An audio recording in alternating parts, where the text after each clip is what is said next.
62 વર્ષની ઉંમર છે, હજી પારવા સફેદ વાળ છે, બધા વાળ સફેદ નથી. હું એમને ઓનલાઈન મગાવું અને રૂબરૂ રમેશભાઈ જોડે વાત કરું અને રૂબરૂ બધી વસ્તુ જોઉં, એનો આનંદ ઓર છે. તમે ગમે એટલા કરોડો રૂપિયા ખર્ચો પણ એ તમારા શરીર માટે યોગ્ય નથી. પણ તમે શુદ્ધ વસ્તુ અને ખેડૂતોને તમે ખેડૂતો આગળ પ્રોત્સાહન આપો. ખેડૂતોએ સારી સાત્વિક વસ્તુ ઉગાડેલી હોય, થોડીક ભલે તમને મોંઘી પડે, પણ એ વસ્તુ વાપરશો તો તમારે ડૉક્ટર પાસે કે દવા ખાવી નહીં પડે. એકવાર રમેશભાઈની મુલાકાત ચોક્કસ કરજો અને એમની મુલાકાત કરજો અને એનું આખું ફાર્મ હાઉસ જોજો, ત્યારે તમને પરિચય થશે એમનો.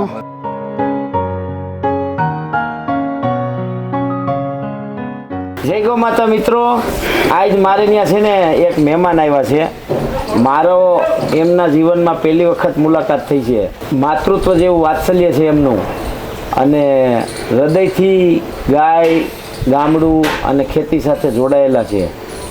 અને આપણે એમના જ મોઢે સાંભળીએ કે અહીંયા હું કામ આવ્યા, ઘરમાં હું વાપરે છે અને એનાથી હું એને ફરક છે. એના દીકરા બોસ્ટનમાં રહે છે, એના માટે અહીંથી હું મોકલે છે. મિત્રો, આપણને એમ લાગે, પણ એવા અસંખ્ય માણસો જે હૃદયની શ્રદ્ધાથી ગાય સાથે જોડાયેલા છે. અને આવો એ બેન પાસેથી જ આપણે સાંભળીએ. મારું નામ જ્યોતિબેન દવે છે અને હું અમદાવાદથી આવું છું. અને હું નાનપણથી જ મને આયુર્વેદિક પ્રત્યે અનહદ શ્રદ્ધા છે અને પહેલેથી અભ્યાસ પણ એટલો છે અને રુચિ પણ છે. અને હું મારા ઘરમાં બધી જ આયુર્વેદિક પ્રોડક્ટ, આયુર્વેદિક બધી રસોડાની વસ્તુ, જમવાની વસ્તુ બધું આયુર્વેદિક જ વાપરું છું. અને મને એના ઉપર બહુ પ્રેમ છે. અને મારા બાળકોને મેં એનું જ જ્ઞાન આપેલું છે કે તમે રિફાઇન્ડ ઓઇલ ન ખાઓ, તમે ઓર્ગેનિક ગોળ ખાઓ, પછી ફિલ્ટરવાળું જ તમે આ ઓઇલ વાપરો, ઘી વાપરો, પછી હળદરનો ઘી કેવું વાપરો એ તો કયો. દેશી ગાયનું ઘી અમે વર્ષોથી હું વાપરું છું. વર્ષોથી ખાંડ ઓર્ગેનિક વાપરું છું. મગ, ચોખા, દાળ, તુવેર દાળ, તલનું તેલ, સરસનું તેલ. 62 વર્ષની ઉંમર છે, હજી પારવા સફેદ વાળ છે, બધા વાળ સફેદ નથી થયા ને. એનું કારણ છે ને, દેખાય છે ને, આ બેનના ચહેરાની 62 વર્ષે ઓરા, 50 વર્ષના હોય એવું મોઢું. અને એને તમે નજીકથી ઝૂમ કરીને બતાવો કેમેરામાં, એ બેનના હજી એમ કહેવાય કે અડધો ટકો વાળ સફેદ નથી થયા. એનું કારણ માત્ર ને માત્ર ગાયનું ઘી અને ગાયનું દૂધ.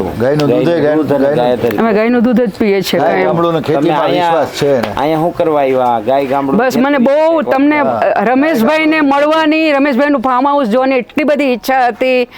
અને આજે ભગવાને અમે ગોંડલ અક્ષરડેરી દર્શન કરવા આવ્યા એટલે અમને એમ થયું કે મારે જવું જ છે. અને ભગવાને અમને મોકલા. કેટલા વખત વર્ષોની ઈચ્છા મારી પૂરી થઈ અહીંયા આવવાની, રૂબરૂ આવવાની. હું એમને ઓનલાઈન મગાવું અને રૂબરૂ રમેશભાઈ જોડે વાત કરું અને રૂબરૂ બધી વસ્તુ જોઉં, એનો આનંદ ઓર છે. અને બધી પંચકર્મની બધી જગ્યા જોઈ, એ પણ અદ્ભુત છે. અને રમેશભાઈ આગળથી મને ખૂબ જ્ઞાન મળ્યું, ખૂબ જાણવાનું મળ્યું, ખૂબ મોટિવેશન મળ્યું છે મને. અને હું તો બધા લોકોને એવું કહું છું કે તમે ગમે એટલા કરોડો રૂપિયા ખર્ચો પણ એ તમારા શરીર માટે યોગ્ય નથી. પણ તમે શુદ્ધ વસ્તુ અને ખેડૂતોને તમે ખેડૂતો આગળ પ્રોત્સાહન આપો. ખેડૂતોએ સારી સાત્વિક વસ્તુ ઉગાડેલી હોય, થોડીક ભલે તમને મોંઘી પડે, પણ એ વસ્તુ વાપરશો તો તમારે ડૉક્ટર પાસે કે દવા ખાવી નહીં પડે, તમને કોઈ સાઈડ ઇફેક્ટ નહીં થાય, તમારું જીવન શુદ્ધ રહેશે, સાત્વિક રહેશે, માઇન્ડ સાત્વિક રહેશે, આધ્યાત્મિક લેવલ તમારું વધશે, સારા વિચારો આવશે, તમારી આવનારી પેઢી પણ એકદમ નિરોગી રહેશે, સદ વિચારવાળી રહેશે, સનાતન ધર્મ આપણો સચવાશે, આપણી સંસ્કૃતિ સચવાશે.